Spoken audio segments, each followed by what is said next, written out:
Chapter 22. The Joking Horners. It was not long before they left the passage and came to a great cave, so high that it must have reached nearly to the top of the mountain within which it lay. It was a magnificent cave, illumined by the soft and visible light, so that everything in it could be plainly seen. The walls were of polished marble, white with veins of delicate colors running through it, and the roof was arched and carved in designs both fantastic and beautiful. Built beneath this vast dome was a pretty village, not very large, for there seemed not more than 50 houses altogether, and the dwellings were of marble and artistically designed. No grass, nor flowers, nor trees grew in this cave, so the yards surrounding the houses were smooth and bare, and had low walls around them to mark their boundaries. In the streets and the yards of the houses were many people, all having one leg growing below their bodies, and all hopping here and there whenever they moved. Even the children stood firmly upon their single legs, and never lost their balance. "All hail, champion!" cried a man in the first group of hoppers they met. "Whom have you captured?" "No one," replied the champion in a gloomy voice. "These strangers have captured me." "Then," said another, "we will rescue you and capture them, for we are greater in number." "No," answered the champion, "I can't allow it. I've surrendered, and it isn't polite to capture those you've surrendered to." "Never mind that," said Dorothy. "We will give you your liberty and set you free." "Really?" asked the champion in joyous tones. "Yes," said the little girl. "Your people may need you to help conquer the Horners." At this all the hoppers looked downcast and sad. Several more had joined the group by this time, and quite a crowd of curious men, women, and children surrounded the strangers. "This war with our neighbors is a terrible thing," remarked one of the women. "Someone is almost sure to get hurt." "Why do you say that, madam?" inquired the Scarecrow. "Because the horns of our enemies are sharp, and in battle they will try to stick those horns into our warriors," she replied. "How many horns do the Horners have?" asked Dorothy. "Each has one horn in the center of his forehead," was the answer. "Oh, then they're unicorns," declared the Scarecrow. "No, they're Horners.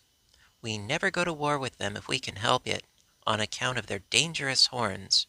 But this insult was so great and so unprovoked that our brave men decided to fight in order to be revenged," said the woman. "What weapons do you fight with?" the Scarecrow asked. "We have no weapons," explained the champion. "Whenever we fight the Horners, our plan is to push them back, for our arms are longer than theirs." "Then you're better armed," said Scraps. "Yes, but they have those terrible horns, and unless we are careful they prick us with the points," returned the champion with a shudder. "That makes a war with them dangerous, and a dangerous war cannot be a pleasant one." "I see very clearly," remarked the Scarecrow, "that you are going to have trouble in conquering those Horners, unless we help you." "Oh!" cried the hoppers in a chorus. "Can you help us? Please do.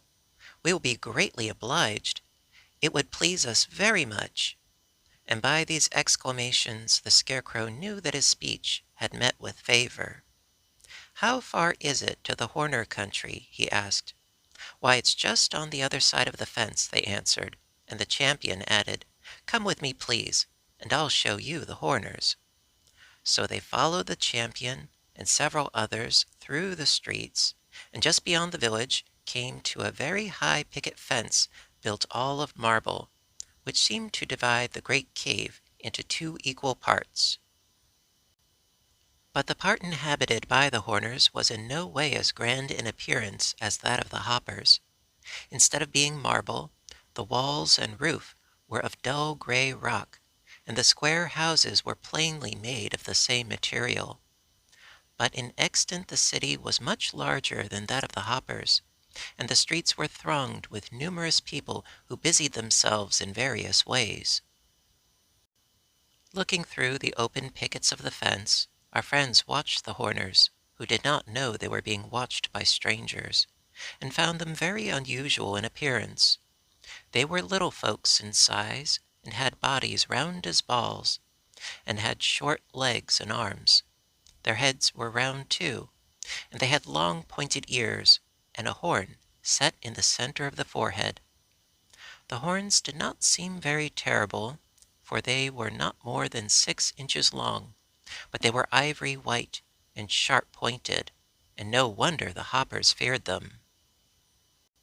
The skins of the horners were light brown, but they wore snow white robes and were bare-footed. Dorothy thought the most striking thing about them was their hair, which grew in 3 distinct colors on each and every head: red, yellow, and green. The red was at the bottom, and sometimes hung over their eyes. Then came a broad circle of yellow, and the green was at the top and formed a brush-shaped topknot. None of the Horners was yet aware of the presence of the strangers, who watched the little brown people for a time, and then went to the big gate in the center of the dividing fence. It was locked on both sides, and over the latch was a sign reading, "War is declared." "Can't we go through?" asked Dorothy. "Not now," answered the champion. "I think," said the Scarecrow, "that if I could talk with those Horners, they would apologize to you, and then there would be no need to fight." "Can't you talk from this side?" asked the champion. "Not so well," replied the Scarecrow. "Do you suppose you could throw me over that fence? It is high, but I am very light." "We can try it," said the Hopper. "I am perhaps the strongest man in my country, so I'll undertake to do the throwing. But I won't promise you will land on your feet." "No matter about that," returned the Scarecrow. "Just toss me over, and I'll be satisfied." So the champion picked up the Scarecrow and balanced him a moment to see how much he weighed, and then with all his strength tossed him high into the air. Perhaps if the Scarecrow had been a trifle heavier, he would have been easier to throw, and he would have gone a greater distance. But as it was, instead of going over the fence, he landed just on top of it, and one of the sharp pickets caught him in the middle of his back and held him fast prisoner. Had he been face downward, the Scarecrow might have managed to free himself, but lying on his back on the picket, his hands waved in the air of the Horner country, while his feet kicked the air of the Hopper country. So there he was. "Are you hurt?" called the Patchwork Girl anxiously. "Course not," said Dorothy. "But if he wiggles that way, he may tear his clothes. How can we get him down, Mr. Champion?" The champion shook his head. "I don't know," he confessed.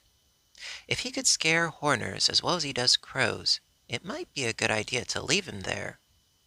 "This is terrible," said Ojo, almost ready to cry. "I suppose it's because I am Ojo the Unlucky that everyone who tries to help me gets into trouble." "You are lucky to have anyone to help you," declared Dorothy.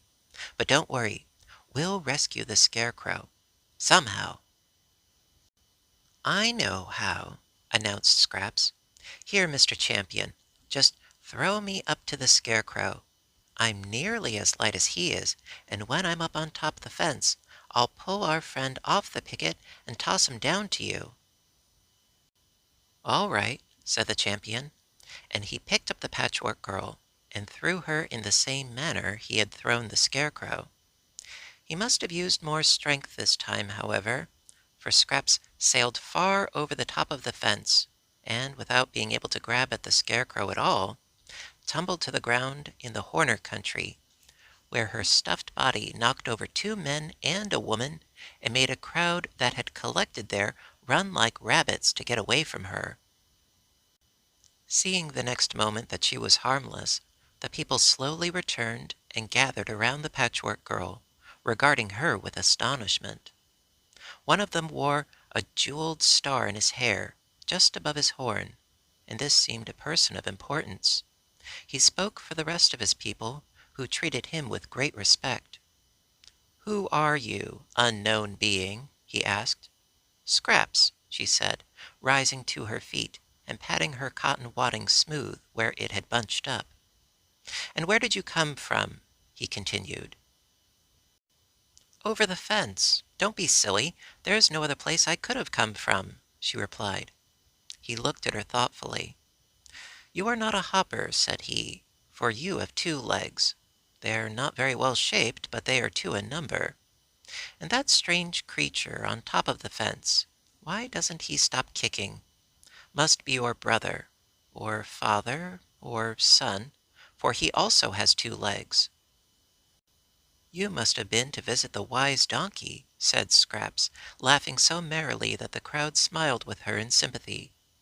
"But that reminds me, Captain, or King, I am Chief of the Horners, and my name is Jack." "Of course, Little Jack Horner, I might have known it. But the reason I volplaned over the fence was so I could have a talk with you about the hoppers." "What about the hoppers?" asked the chief, frowning. "You've insulted them, and you'd better beg their pardon," said Scraps. "If you don't, they'll probably hop over here and conquer you." "We're not afraid, as long as the gate is locked," declared the chief. "And we didn't insult them at all. One of us made a joke that the stupid hoppers couldn't see." The chief smiled as he said this, and the smile made his face look quite jolly. "What was the joke?" asked Scraps. "A Horner said they have less understanding than we, because they've only 1 leg. Ha ha! You see the point, don't you? If you stand on your legs, and your legs are under you, then, then your legs are your understanding." "Oh, but my, that's a fine joke. And the stupid hoppers couldn't see it. They couldn't see that with only 1 leg, they must have less understanding than we who have 2 legs." Oh, oh. The chief wiped the tears of laughter from his eyes with the bottom hem of his white robe, and all the other Horners wiped their eyes on their robes, for they had laughed just as heartily as their chief at the absurd joke. "Then," said Scraps, "their understanding of the understanding you meant led to the misunderstanding." "Exactly. And so there's no need for us to apologize," returned the chief. "No need for an apology, perhaps, but much need for an explanation," said Scraps decidedly. "You don't want war, do you?" "Not if we can help it," admitted Jack Horner. "The question is, who's going to explain the joke to the Horners? You know it spoils any joke to be obliged to explain it, and this is the best joke I ever heard." "Who made the joke?" asked Scraps. "Dixie Horner. He's working in the mines just now, but he'll be home before long. Suppose we wait and we'll talk with him about it. Maybe he'll be willing to explain his joke to the hoppers." "All right," said Scraps. "I'll wait if Dixie isn't too long." "No, he's short. He's shorter than I am." "I say, that's a better joke than Dixie's. He won't be long because he's short. Hoo hoo, ha ha." The other Horners who were standing by roared with laughter, and seemed to like their chief's joke as much as he did. Scraps thought it was odd that they could be so easily amused, but decided there could be little harm in people who laughed so merrily.